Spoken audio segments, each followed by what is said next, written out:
Hey everybody, welcome. It is day 3 of the NFL draft. Just wrapping up here. Kwesi Adofo-Mensah, the Vikings general manager, just finished his comments to the Twin Cities media and got some interesting takeaways from that. The Vikings, 4 players. So I've already memorized all of them for a day 3, which is not all that usual from past years where there were 4 draft picks in the 7th round, but not so much with today. So very interested to get your comments, your reactions on what the Vikings did. We'll run down the picks. We'll go through the most interesting things today. What Kwesi Adofo-Mensah said about the quarterback position, the Vikings taking their developmental quarterback, some big picture takeaways, and get into everything in terms of the Vikings NFL draft now that it's over. And we can all kind of go, all right. Now it is on to your rookie mini camps, your OTAs, your mini camps, but we can all take a big old deep breath together that the Vikings draft is over. And you know what? Since it is the NFL and the only way to cover it is by giving a draft grade after we've just seen this, I think we should talk about that just to get your instant reaction in the comment section here on YouTube. And then, of course, we'll talk about all the things that come away from this, including the fact that Dalvin Cook and Zadarius Smith were not traded during this draft. But for me, I think I would go with a B for what the Vikings did here today. And I understand that a B is not an exciting grade. That, if I was giving an A+, if I was giving an F-, then I think it would be much more hot in terms of the take. But I'll go through the things that I liked and the things that I have questions about. We'll just start with Jordan Addison, that draft pick. Like that a lot. We've been through it, so I won't go through all those reasons, but Jordan Addison could help this offense be even better in the passing game. Passing is what's going to drive success in the NFL. Setting up for potentially the next quarterback is a big deal for me. And to give whoever it is, whether it's Kirk Cousins, and we'll get to what Kwesi said about that, or if it's the next guy, or if they're drafting somebody or whatever it might be for next year, trading for someone, getting a veteran, Jordan Addison makes that player better. So since they did not come away from day one with an answer at quarterback, or did not trade for Trey Lance, as we discussed leading up, and Lamar Jackson returned to the Baltimore Ravens, since all those things were off the table, and Will Levis, I suppose, was the only thing that was on the table for the Vikings, they decided to pass. He didn't go until the 2nd round. So they don't have a future answer at quarterback, but they do have a future answer for a person who will make the quarterback better, and that is Jordan Addison. So like that pick. And then with Malik Blackman last night, the cornerback, I think that there were a lot of other corners that consensus drafts like better, that mock drafters and draft analysts like better. But when you hear them talk about how important a fit is to Brian Flores and his defense, and how they view Blackman as being an inside or outside corner, could play a nickel, and they look at that as part of his skill set. I mean, I think that drafting the cornerback position is extremely important for them. It was their weakest position, and they spent 2 draft picks on it, because they go with Jay Ward today. And so they go back-to-back cornerbacks, which I would give a big thumbs up to. And Jay Ward is an interesting prospect because he played a bunch of different positions in college. When you look at how he was utilized, you're going to see nickel, safety, outside corner, even linebacker. He was playing all over the field, but that's one of the reasons that they liked him. Kwesi Adofo-Mensah said after the draft today that he sees Jay Ward as somebody who's kind of like Jimmy Ward, who plays for the 49ers. Just coincidence on the last name, but maybe you start out as a safety, or you start out as a nickel, you end up as an outside, or you start as the outside, move to nickel. Even look at the way that Jaren Kearse, after he left the Minnesota Vikings, became this kind of hybrid piece for them. There's not a lot of players that are like that in the NFL. There's also not a lot of players who did that in college, and it was very unique. And Kwesi said that when they evaluated him, different evaluators saw him as a potential starter on the inside or a potential starter on the outside. So I don't think the Vikings just drafted a safety here. I think they drafted somebody that they can work with and try to find where he fits best. And maybe he does become that guy who blitzes off the edge, or maybe he does become a full-time nickel, or maybe he is safety depth. I don't know, but I think it gives you a good chance to get what Brian Flores wants.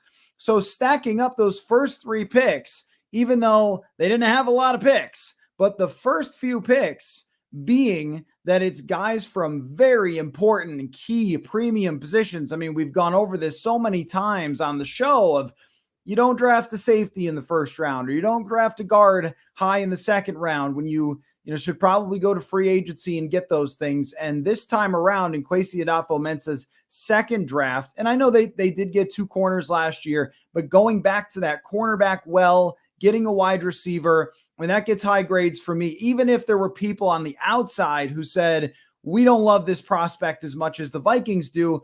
I'm not afraid of that in the middle rounds. Now, if you tell me that in the second round, or you tell me that in the first round, if the consensus mock drafters had Jordan Addison as a 4th round pick and they took him in the first round, it was some sort of extreme, then I would have said, okay, what's going on here? Kind of like when the Raiders a few years ago took the guy 4th overall who most people thought was going to be there at 28 or something. If they did that, kind of like with Ed Ingram last year, where they took someone in the second that was mostly mocked in the 4th, and then it kind of played out that way, that he played much more like someone you would expect in the 4th that needs a lot of development, but they kind of forced him into that position because he was a second round pick. That's one of the reasons you don't want that situation. But if the mock draft folks have Jay Ward as being more of a 4th rounder and they take him in the 3rd round, or more of a 5th rounder and they take him in the 4th for either one of these corners, I'm not too concerned about that. There are players that the mock drafters absolutely fell in love with throughout this process. Jalen Jones, and there was another corner, Trice, that these guys went late in the 7th. So nobody saw the same thing as the mock draft universe. So how much do we really trust it? I think there is some data to connect. If you reach big time, you're taking a bigger risk. But also, I would be more convinced by what Brian Flores sees as a fit than saying, well, you overdrafted based on rankings that apply to all teams. So got to give the Jay Ward pick a high score on that one because of the versatility, because of the fit. After that, Jaquelin Roy is an interesting one because it's hard to find sort of the numbers on him that would make you think like, okay, there's something there. Like it was mocked around this point, and he didn't have a great combine. He didn't have great statistics, kind of a pocket pusher, but they talked about him having potential upside there. But now we're getting into the 5th round.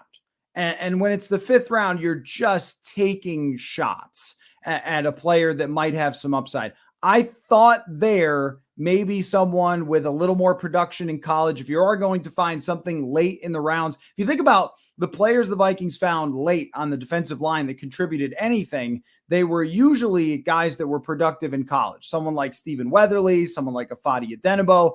These weren't stars, but they ended up, they ended up being productive role players. And so I am a little dubious on this. I didn't have the greatest 40, kind of has Jaleel Johnson vibes a little bit. They talk about upside. I think that the position is exactly right, though. Interior, getting someone who can push the pocket. Again, you would have liked to seen a little bit more in terms of pressures, a little more in terms of sack production from somebody who played as much as he did. But they talk about him having more upside. I guess we'll see. I don't see the upside in the athletic ability, which does give me some questions about that pick in particular. Again, a 5th rounder. We're kind of nitpicking a little bit when it comes to that. So Jaren Hall now, of course. Let's have the discussion about Jaren Hall. Do we like the Jaren Hall pick, everyone? I think that the Jaren Hall pick is a guy that they see very much as a super high character player who was great at throwing the ball deep, has a little bit of mobility, and somebody that is mature, 25 years old. Of course, we can make all the Hendon Hooker jokes if we want. Hendon Hooker is so old, he's older than Jalen Hall. Jaren Hall. That's how old Hendon Hooker is. He's older than Jaren Hall. But I think that this is something we talked about leading up to the draft, which was when you're drafting someone in the middle rounds as a quarterback, you're just not really taking somebody that has potential to be a starter historically. That's just how it goes. You can go back through drafthistory.com. You can find lots of players that people really like their character or like their deep passing or whatever it might be that just didn't quite have the physical gifts to be a starting quarterback. This kind of reminds me a little bit of maybe a Kellen Moore when he came out of Boise State. He had great stats. He was a really intelligent, really high character player. And it takes you about 4 seconds to figure out when talking to Jaren Hall, as we were today, that he is that high intelligence, has a natural leadership presence to him. And I could see why in the room they would be very impressed. And they had great stories that, they asked him about when players made mistakes to see if he would point out the mistakes and make excuses or not. And he didn't. He kind of put it on himself. And so I think he's a high intelligence, high character player who is severely undersized, not just short, but also the weight wise, he's severely undersized compared to NFL quarterbacks. And, they talk about the ways he works around that, but I don't know that he has those kind of ways of a Bryce Young or of a Russell Wilson or something like that. I think that there's a reason why a lot of quarterbacks that are undersized have a tough time really competing in the NFL. His athleticism was above average, but not impressive overall. I mean, a 4.6 is kind of, an average type of 40 for a fairly fast quarterback. And even though he's a good, accurate deep passer, just as many college quarterbacks coming out are, one of the big critiques is, does he really have the arm strength to make tight window throws, to push the ball down the field? And that's why he's drafted in the 5th round. I don't have a huge criticism for it. I'm not going to say to Kevin O'Connell and Kwesi Adofo-Mensah, what were you thinking taking a quarterback? Haven't you noticed that most of them fail? I think that it's okay. It's an okay thing to do. You bring him to your team. You have him number 3. You didn't waste a super high draft pick on him. That is a difference, by the way, with Kellen Mond, is they picked Kellen Mond in the 3rd. And I think the 3rd actually might be the worst possible round to draft a quarterback because you can still get starting NFL players in the 3rd, except a quarterback. At the 5th, much more of, well, we'll see. And I really liked NFL.com's comparison for him, which was Gardner Minshew. And if Jaren Hall becomes Gardner Minshew, then I think the Vikings have done a tremendous job here. Somebody who is a great backup, fringe starter, high character type of player that can be reliable. You love him in the quarterback room, and there's value to that. But I don't think that anyone is saying, okay, Jaren Hall is the next starting quarterback of the Minnesota Vikings. This is decided. We're all set here and go forward. I don't think that is all set. But a decent enough pick if you're going to do it, which I thought they would. I thought that they probably had a guy or two that they were waiting. Hey, if he gets to the 5th, are they going to take him? And you know what? If it turns out that Jaren Hall blows them away in training camp and in practice, and there's potential for him as a starter down the road. I mean, that's kind of what Sam Howell has done. I don't know how that's going to work out, but he was a 5th round draft pick and they want him as the starter in Washington, so much to the point that they passed up on Will Levis, which is kind of surprising to me. But if he becomes that, then congratulations. That's great for them. That's an amazing find. And you do better your odds with all these receivers and tight ends and tackles that are good. You better your odds of maybe finding a project quarterback than if you just had a bad roster and a bad team. But overall, it's just kind of a lottery ticket, and we'll see how it works out. I think he's got a better chance to be a backup quarterback than maybe Kellen Mond did, but we'll see. Sometimes the arm strength just isn't enough. And even when you saw from Zach Wilson from BYU, and I'm not helmet scouting, I'm just saying that there's a lot of open receivers in BYU's offense, and that can sometimes help push the stats up. But here's the thing, though. When you start looking at Jaren Hall versus Hendon Hooker, it is kind of hard outside of the size. Hendon Hooker is bigger. It's kind of the same picture, though. It's an older quarterback who put up fantastic numbers, who has high character, some mobility, but the difference between throwing in the pocket when clean and when pressured just completely plummets. I think it was with Hall, a 41 PFF grade when he was not clean and like a 90 when kept clean. and a 90 something deep grade. So kind of the same, very similar guy, only you get him much later in the draft. So from that perspective, I think that they got very good value on him, even if my expectations are probably going to be a backup quarterback. Although it is, hey, BYU does have some good quarterbacks. You guys are right. Steve Young, and of course, former Minnesota Viking Jim McMahon. Now, maybe he does have Jim McMahon vibes. He seems a little too professional to me to have Jim McMahon vibes, who if you're a throwback, then you know exactly what I mean, that he was a wild man. And I don't think that's Jaren Hall, but a good enough pick and somebody that I think is going to make them a better quarterback room. And then maybe, I don't know, I would say, Jay Ward's probably favorite pick of the day because he's just such an interesting piece to me. And I've always been a buyer on the idea that you can find versatile pieces if you try. If you're Ed Donatel and you just line up everybody the same time, the same way every time, then you're not going to get anything out of versatile pieces. If you're Ed Donatel and you play Harrison Smith 50 yards off the football, even though he's the best box safety of the last decade, yeah, you're probably going to miss out on some things. But I don't think that that's Brian Flores. I think Brian Flores is much more creative with his types of players. So Jay Ward is, in my mind, the best pick of the day. But second best pick, I think there's going to be an argument for Dwayne McBride, who I've done many conference calls with Vikings draft picks, Zoom calls or conference calls over the phone like it used to be.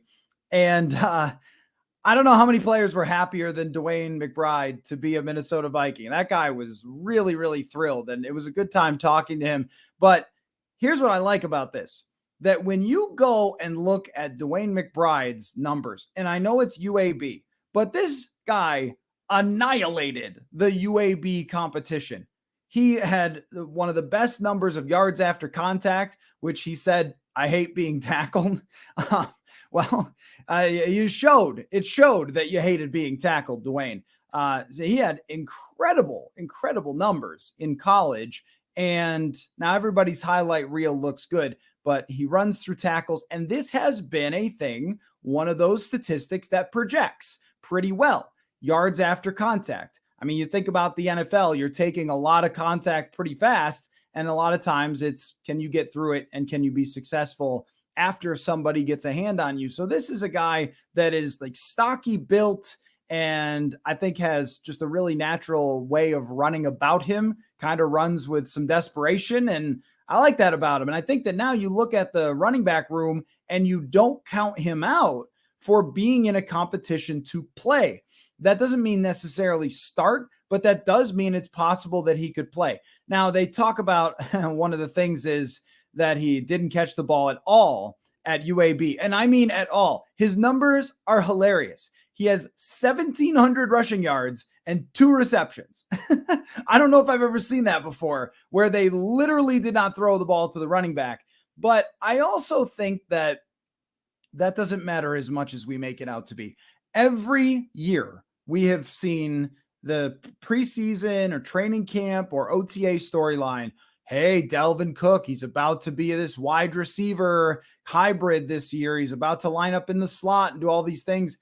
It never really comes to fruition. Running backs outside of Christian McCaffrey and Marshall Faulk are almost always just running backs, and most of their receiving comes from screens. So unless the man cannot catch a screen, I think he'll be fine. Normally, though, it comes down to, can you understand where you're supposed to run, the technique of running, and also pass blocking is a huge deal. So pass blocking can be so difficult, and you don't do a whole lot of it in college. It can be so challenging in the NFL. I would not expect that they just drafted their starter in the 7th round, but if they do move on from Dalvin Cook in the coming days, which could happen, I think it almost seems very likely. Just drafting that running back at the end is kind of another nod to, okay. And Kwesi Adofo-Mensah saying we graded him with some starter potentials, like, okay, I think we can kind of see where this is going. And I want to talk about those trades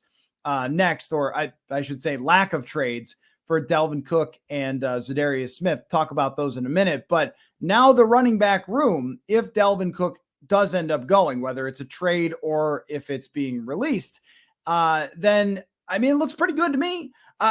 Alexander Mattison, we know can play. It's a solid running back. He could catch the ball well out of the backfield. He could pass block. He can be a starter. Ty Chandler was absolutely phenomenal in training camp last year, had unbelievable numbers in college, great looking player. And Kene Nwangwu, I don't know, like they might be just out on him as being in the mix to be a potential role player, because I was kind of surprised last year that they didn't use Kene Nwangwu really at all. But after that, now you have another guy into the mix here in DeWayne McBride, who has pretty high potential to be a starter. So he's going to get in the mix. He's going to get his chance in preseason. I would really like to see the four of them be the running back group. Everybody kind of gets their role, and they go forward from there as a running back group by committee with Alexander Mattison leading the way. That to me is very favorable from Dalvin Cook. And even if the Vikings can only get a couple $1 million by releasing him, that's a couple $1 million to add another veteran corner to the mix, a situational pass rusher to the mix if they move on from Zadarius Smith. So I think that is kind of a signal, even though a 7th round pick is rarely a signal, but it actually might be today. So let's get into some of the other stuff here. Zadarius Smith and Dalvin Cook still on the roster at the moment. There is not some crazy huge rush for either one of them to be gone, because there isn't a player. And again, now that, Lamar Jackson is off the table and Odell Beckham is off the table, there is not a player sitting there where you're going to say, oh my gosh, like they have to clear this cap space instantly. And even then, they never reworked Brian O'Neill's deal. So I guess they could if they were in an emergency situation. But, I think that this could play out along with the Dalvin Cook situation over the coming days. Or it could be over the coming weeks, or it could be before training camp, or it could be like, I don't have a timeline now that this hasn't happened. And I also realized that I sat in the sun again, which I have a tendency to do here on the show, and then it starts to overtake me. So I'm going to slide over a little. So, I think with those situations now, it becomes much more likely that the Vikings could just straight up release both of those players. Will it go down as an L? I mean, I guess so, because they couldn't get any draft capital for them. But I also think that's how this usually works. And throughout this entire process, I was always skeptical, no matter how many articles came out or rumors came out. Oh, could the Vikings trade these guys on draft day? I always kept thinking, who's giving up their draft capital for these players? They will for 2024 for Danielle Hunter, but I don't think they will for an unhappy defensive end who doesn't want to be here and an overpaid running back. So we will see how that plays out. But as of right now, some of the biggest questions that we thought leading up to the draft had the possibility of being resolved still remain unresolved. And if we're putting a pie chart on it, I will go much bigger chance, 75, 80% chance that both players just end up getting released, and maybe, 10% that each gets traded, and 10% that they end up on the roster still. It seems like with a running back being picked and talking about him as having starter potential, that there really isn't much chance that he's going to be here. But Zadarius Smith, I think, has a much better chance of being here if they could work something out with him money-wise. So that's possible, but just leader in the clubhouse right now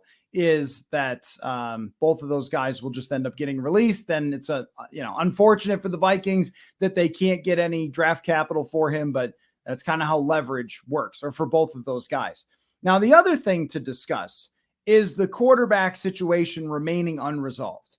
And look, Will Levis did not drop so far that we're not keeping an eye on it. Okay. So whatever he does in Tennessee is going to be all right. I mean, if he turns out to be their starter, he beats out Malik Willis, he beats out Ryan Tannehill, or they trade Ryan Tannehill after training camp or during training camp.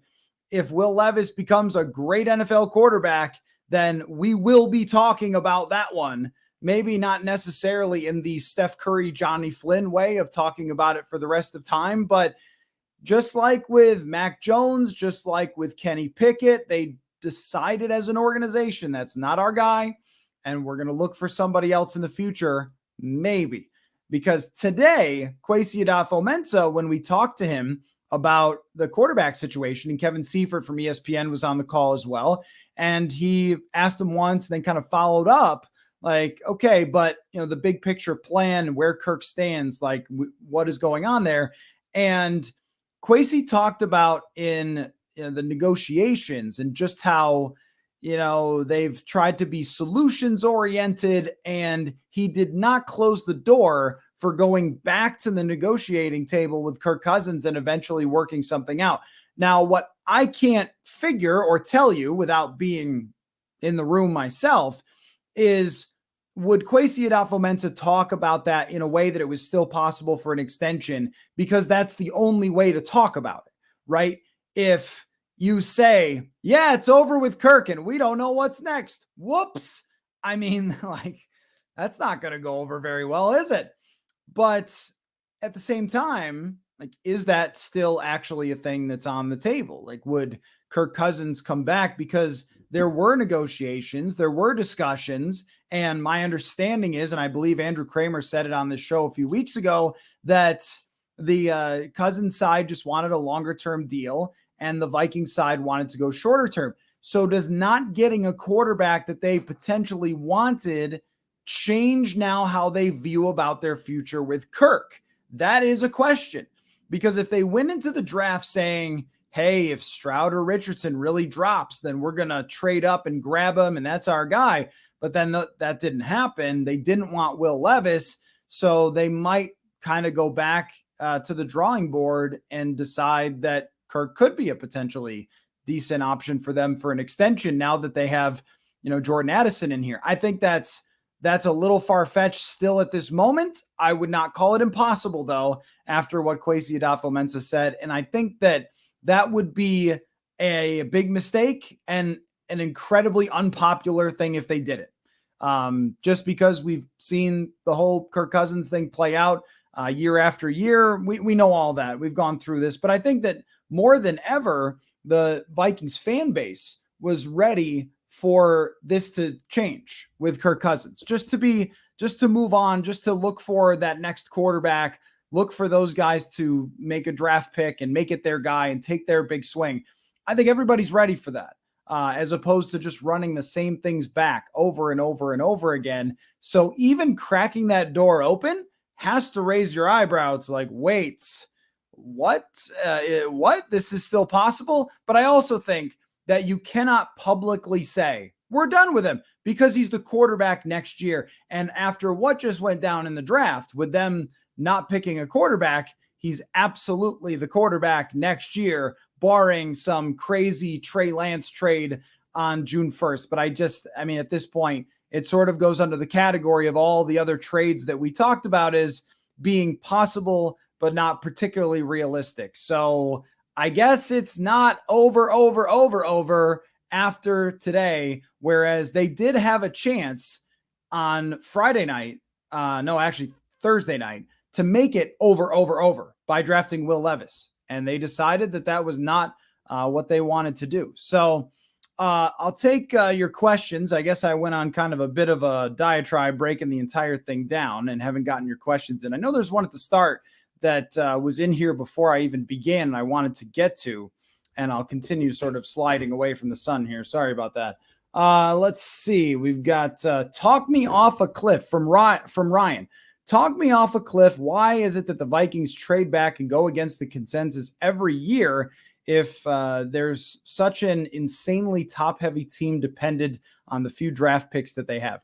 Well, I guess one is, I would say, in this particular instance, trading back, you will not remember it today, but they got 2024 draft capital. I don't have it sitting right in front of me, all the details, but they'll get some more for next year.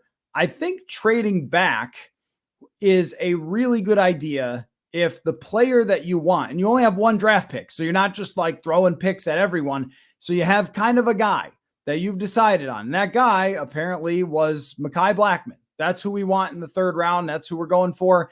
And you're looking at the draft board saying, all right, well, it doesn't look like this team, or this team is going to take him. So we can get the player that we were going to take anyway at 87 back at 102, and we can get more draft capital. Now think about, I mean, think about if Roy turns out to be a really good defensive tackle.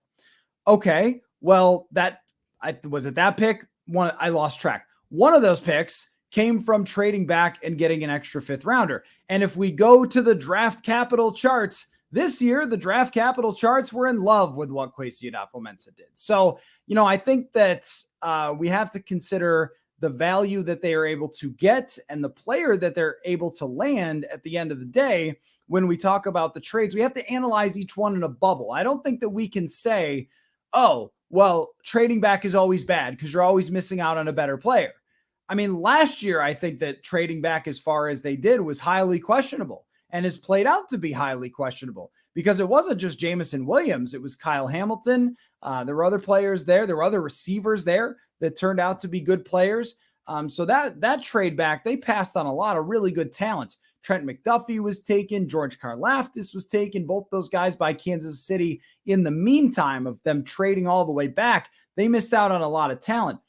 Is there players between number 87 and 102 that you couldn't live without? I mean, everybody wanted Keely Ringo, and he didn't go till something in the 4th round to the Philadelphia Eagles. And I got asked, of course, like, hey, if the Eagles drafted him, was that a great pick? The Eagles draft as many busts as everybody else. They just manage their draft capital better than everybody else, which is why it seems like they're always crushing the draft. But if you go back through, there's lots of draft picks by the Eagles that did not work out and turned into total busts. So there really is no reason to freak out over middle round and late round trades. That's usually when a team has somebody targeted that they think is a good fit and they decide, all right, we don't think anyone else is going to take them in these couple of spots, move back, get somebody else who really wants a player here. They want their guy. That's the shuffling. That's the give and take of the NFL draft. But I don't think in the 3rd or in the 5th that we're talking about, wow, you just really passed on all these great players. So maybe that helps. Maybe that helps get you off the cliff, Ryan. Talk me into Caleb Williams or Drake May next year. I can't. I just don't think those things are possible. I really don't. I mean, you draft Jordan Addison, and there's no guarantees on Jordan Addison, right? I mean, because he, could be Laquan Treadwell or whatever. I don't know. But, I do think that they're way too good. They're just way too good. Their offense is too good. Their quarterback is too good. And even though they have a difficult schedule, they're just too good of a football team with a quarterback who always wins between 7 and 10 games to ultimately end up as a tanking team. And I don't think they're going to have enough draft capital to trade up unless they're trading Justin Jefferson, which, yeah, I guess is possible, but that seems pretty unlikely to me. I think they're still going to do everything they can to work out an extension with Justin Jefferson. So that's the only way that they could get either one of those elite quarterback prospects for next year.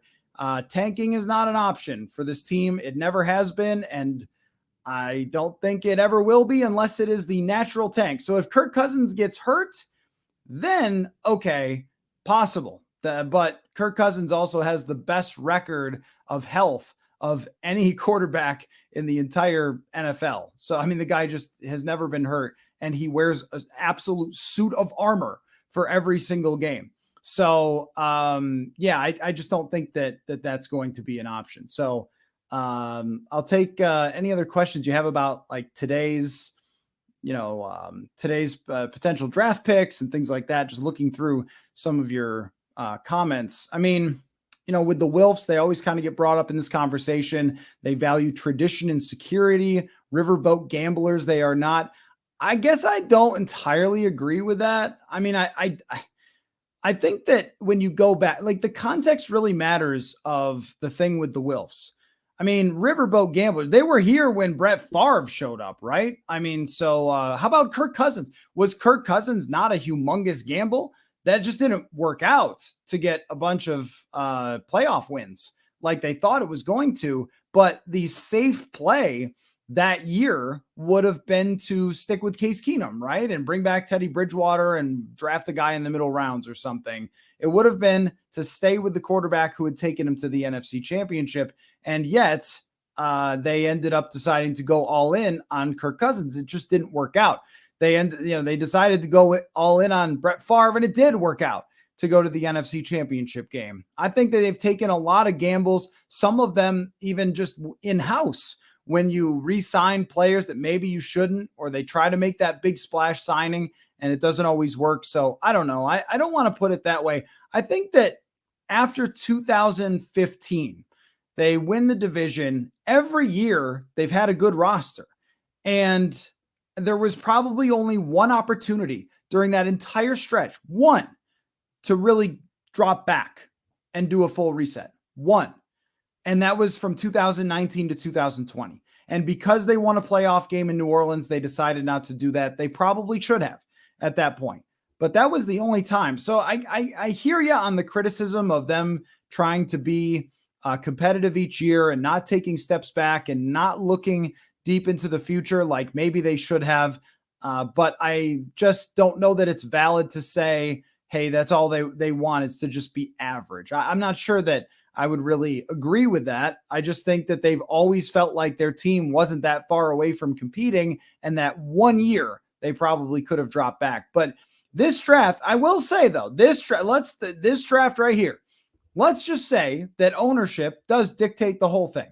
And I think that's probably not the case, that they listen to Kwesi Adofo-Mensah, Kevin O'Connell, especially after it was such a good year for them, winning 13 games, turning around the culture, getting the high grades from the NFLPA. Like, they look very competent to ownership. If you were the manager of business and that was your whatever next in line manager, and the employees were happy and the profits were pretty good, and it wasn't perfect and they didn't fix everything, but it was going pretty well, then I think that you'd feel pretty good as ownership. You would trust that manager. But let's just say that instead, ownership had said, go for it, draft Will Levis. You have to draft Will Levis. There's no other choice. You're fired if you don't draft Will Levis. I mean, is that what we would really want them to do? Because then we would criticize them for that. If it turned out that Will Levis was bad and that it turned out that ownership had pushed that, then we would have said, oh, like, why did ownership do that? They're so crazy. They shouldn't have done that. Why are they so meddling? Right. So, I think that it's sort of a kind of a cop-out thing, similar to how it used to be with the Twins, where it was, oh, they're cheap and that's why you can't win and so forth. And maybe there's some truth to that. Maybe not. Same with this. Maybe there's some truth to that, but I never really look at that as a reason for where they are. But now we're still asking after the draft, now that the draft is over, we are still asking about what's going to be next for this franchise. What is the direction of this franchise? Because they are still sitting very much in competitive rebuild mode, even after making smart decisions in the draft, in my opinion. Versatile defensive backs, wide receiver who can be the potential of a great wide receiver too, just potential.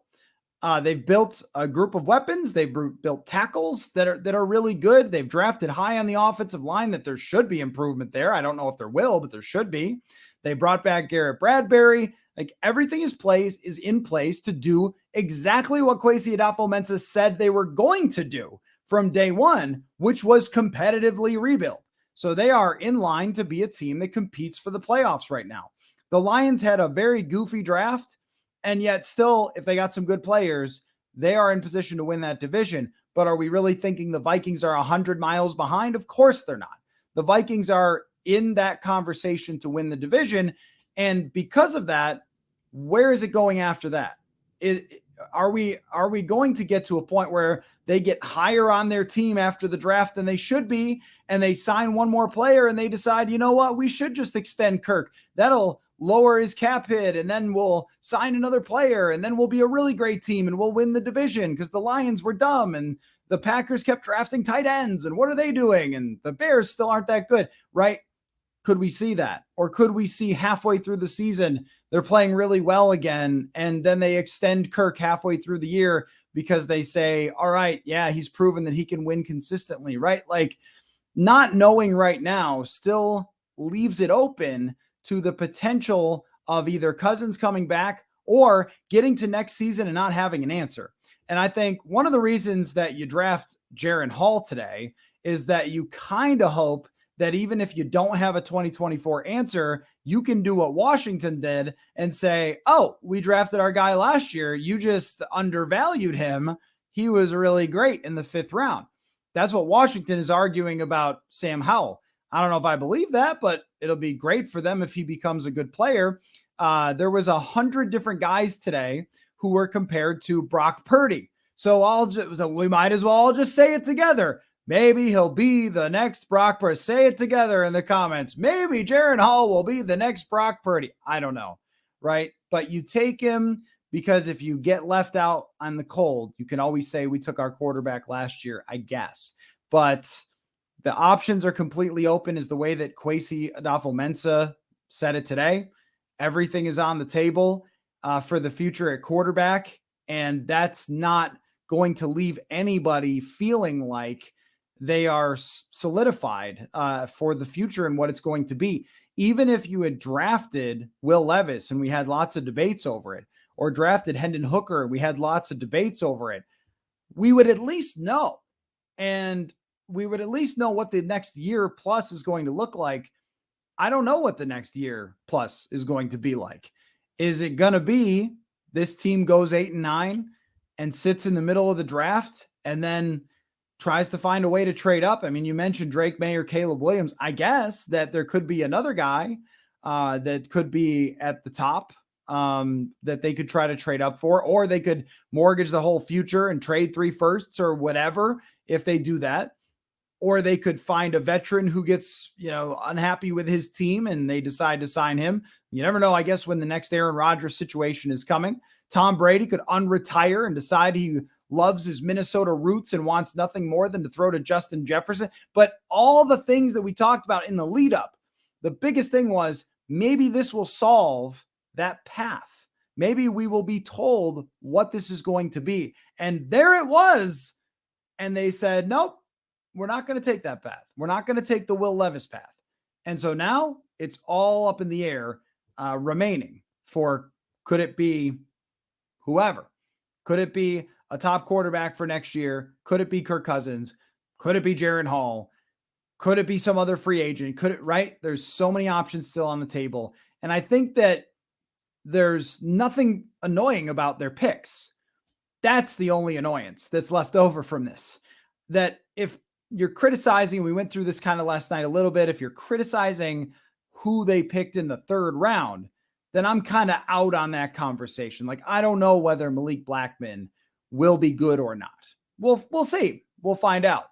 If they think he will be as a good fit for the secondary, they pick the right position, good with it. Good to go. That's fine with me. But if there's one thing that's left over that is not resolved, it's the quarterback position, the thing that everybody kind of wanted to be resolved. But you can't imagine prospects that you want. Clearly, they just did not value Will Levis the way that the mock draft community did. So, what an interesting couple of days for a team that has hardly any draft picks. And I know a couple of you have asked just about, the odds that Dalvin Cook or Zadarius Smith go. And I think that the odds are much higher on Dalvin Cook after today, that more likely than not, they still would like Zadarius Smith to come back. I think they always wanted that. I think Brian Flores would really like that, to have Zadarius Smith, Marcus Davenport, maybe Danielle Hunter, but that one still remains out there. So all these things that we logged on and we had these long discussions about leading up to the draft, could we know what's going to happen with those guys? Could we see a quarterback picked high? Could they do something else with Trey Lance? All of it didn't happen. All of it still could happen. And so the intrigue continues for the Minnesota Vikings offseason. So I'll take any remaining questions you have about any of these draft picks. But I think overall, it ends up being kind of a quiet, good draft as far as their decisions go, as far as the positions they took. I'm not too concerned about the consensus draft thing. Just not that worried about it when it comes to the later rounds. And I can give you a bunch of examples of where guys went who went way, way later than the consensus draft, because it's just an outline, a basic outline that usually if you reach too much, you're taking a bigger risk. That's all it really says. But that doesn't mean that taking someone in the third when it says they're going to be in the fourth is a much bigger risk. So I think that's the only thing you could really be upset about. And some people certainly tried to be yesterday. But aside for that, I think what you are left with is a really good situation around the quarterback for next season. Expectations for Jordan Addison to produce right away, fair when it comes to a first round wide receiver. And a lot of cornerbacks that they're using numbers to throw at it, which I think is the absolute right approach. I think throwing middle and second round corners, this is actually, you go back and look at Tampa Bay with guys like Jamel Dean, and there's a few more, Carlton Davis that they got, Antoine Winfield Jr. They rebuilt their secondary mostly through the second and third round with cornerback draft picks.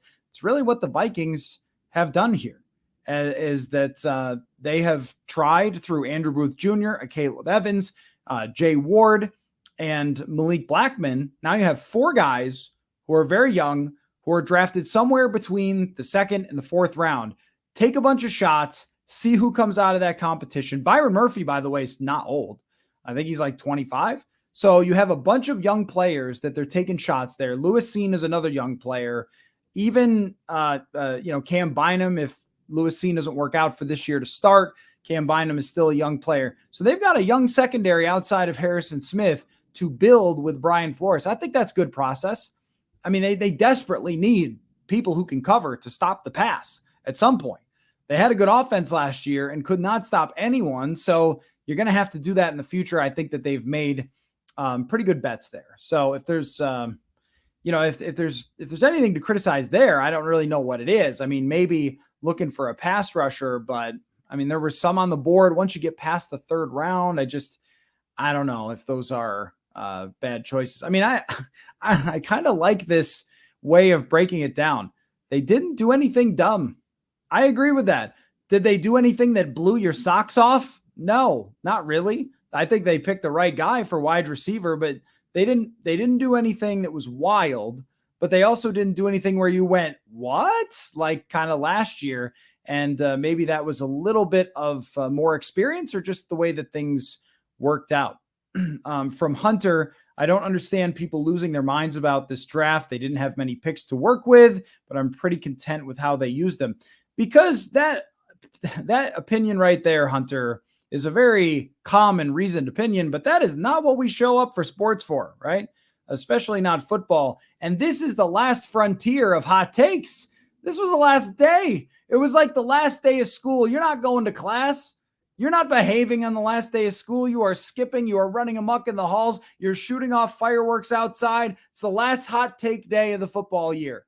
I mean, it starts in training camp when you start to tell people Alexander Hollins is going to make it and Kyle Sloter is QB1. And then it goes from July all the way through today.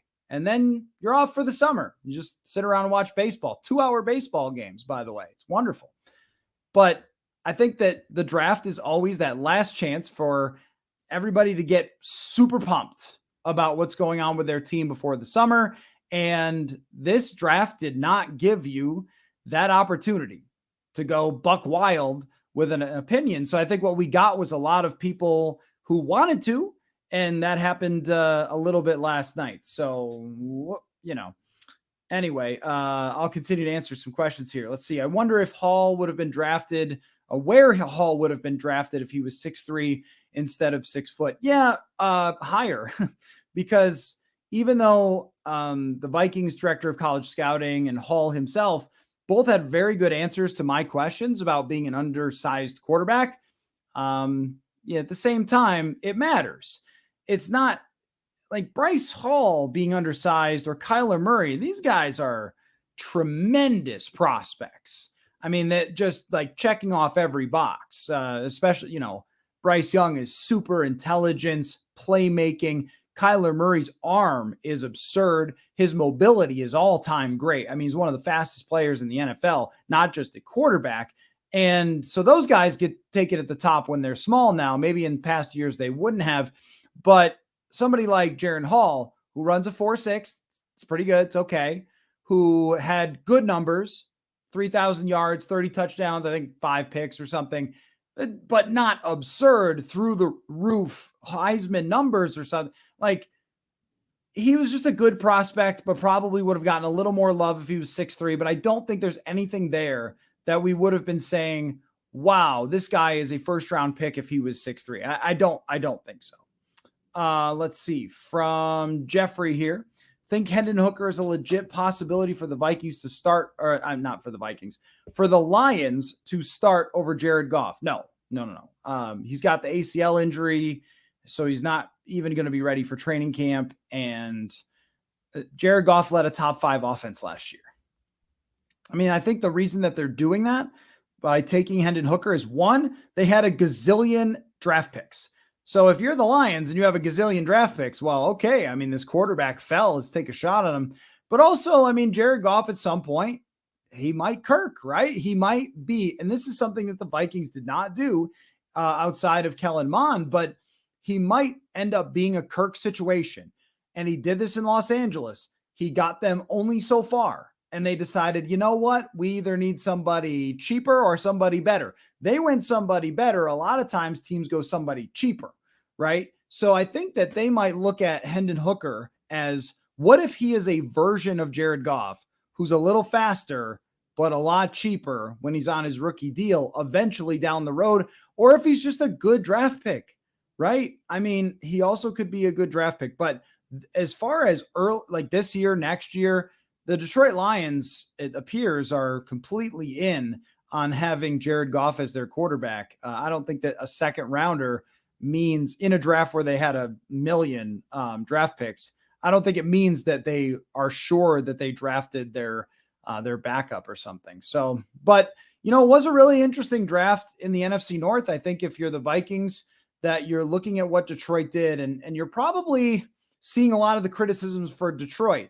But I would also keep in mind for Detroit that those guys are going to play. Like, yeah, were they the best draft value picks? Probably not, but they're going to play and they might be decent.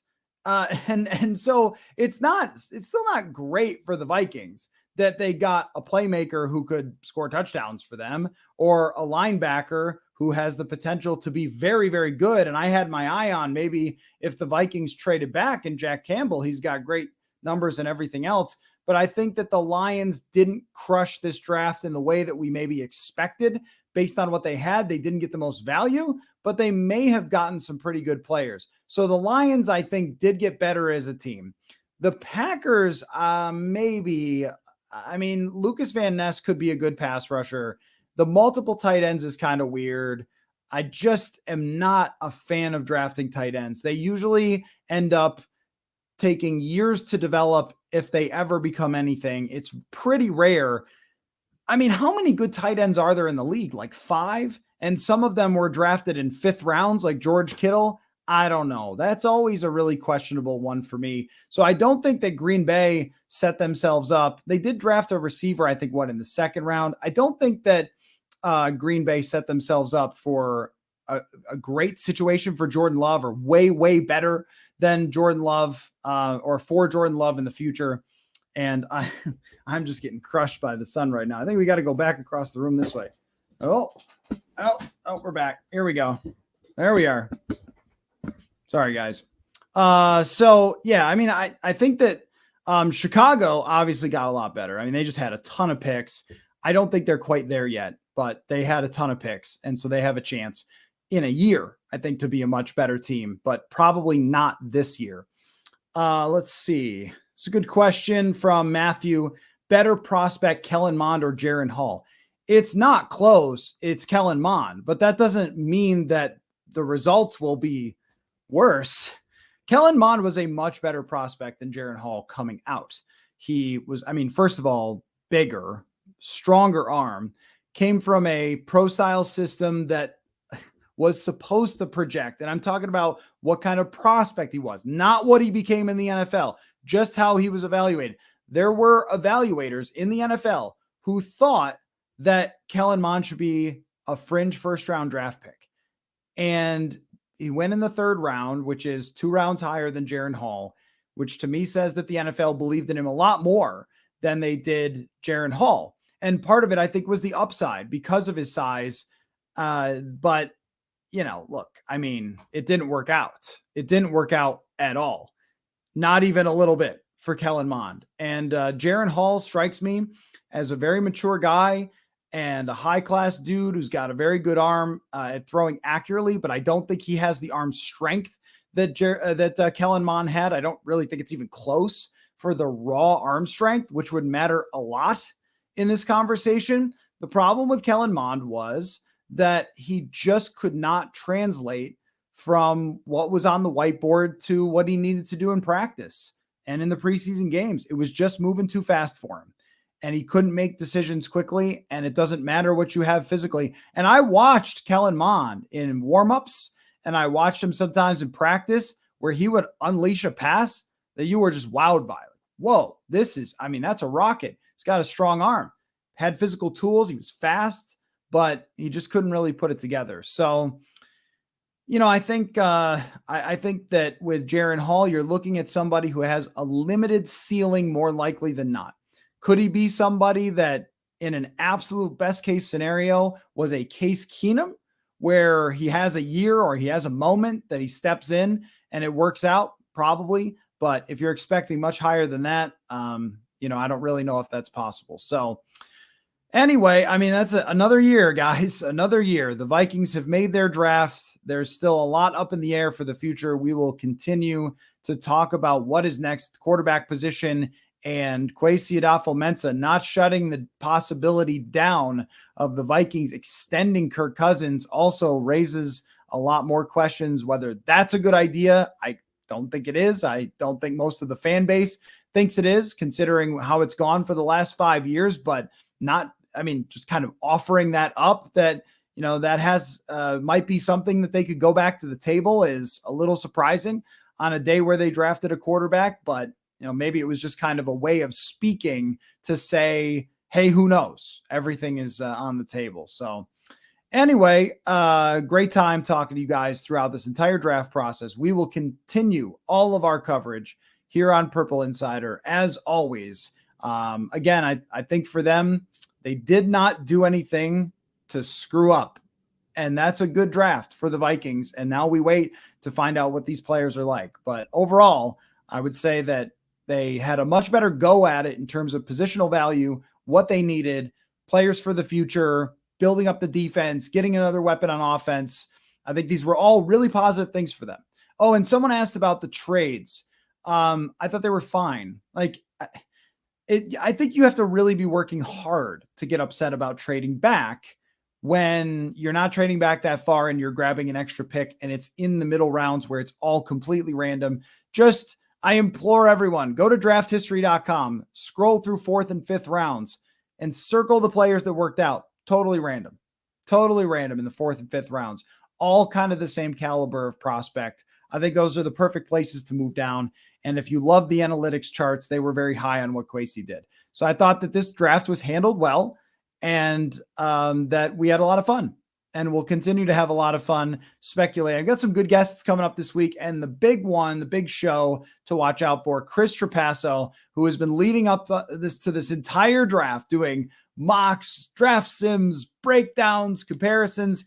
He's going to give us his much more informed grade after watching these prospects and doing his job at CBS Sports. So that's going to come up, I think, probably Wednesday. It'll end up in your feeds, but I've got some Jordan Addison background, some other hot take artists coming on. So it'll be a fun time. Thank you all so much for joining throughout this process. I think we had a lot of fun leading up, speculating, mock drafting, draft simming, all those things. So you guys are the best. And these chats, all your great questions, your comments, they're what makes it fun to log on and do it this way. So thanks so much. And we will see you all on a live broadcast here on YouTube very soon. Thanks, guys.